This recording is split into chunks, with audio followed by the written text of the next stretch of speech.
يا أيها الناس كلوا مما في الأرض حلالا طيبا ولا تتبعوا خطوات الشيطان إنه لكم عدو مبين إنما يأمركم بالسوء والفحشاء وأن تقولوا على الله ما لا تعلمون وإذا قيل لهم اتبعوا ما أنزل الله قالوا بل نتبع ما ألفينا عليه آباءنا أولو كان آباؤهم لا يعقلون شيئا ولا يهتدون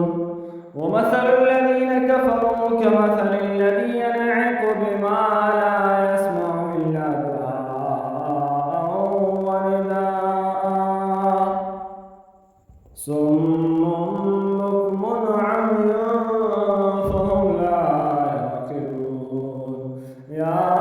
أيها الذين آمنوا كلوا من طيبات ما رزقناكم واشكروا لله إن كنتم إياه تعبدون إنما حرم عليكم الميتة والدم ولحم الخنزير وما أهل به لغير الله فمن اضطر غير باغ ولا عاد فلا إثم عليه إن الله غفور رحيم إن الذين يكتمون ما أنزل الله من الكتاب ويشترون به ثمنا قليلا أولئك ما يأكلون في بطونهم إلا النار ولا يكلمهم الله يوم القيامة ولا يزكيهم ولهم عذاب أليم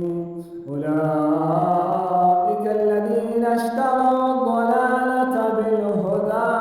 والعذاب بالمغفرة فما أصبرهم على النار ذلك بأن الله نزل الكتاب بالحق وإن الذين اختلفوا في الكتاب لفي شقاق بعيد صدق الله العظيم.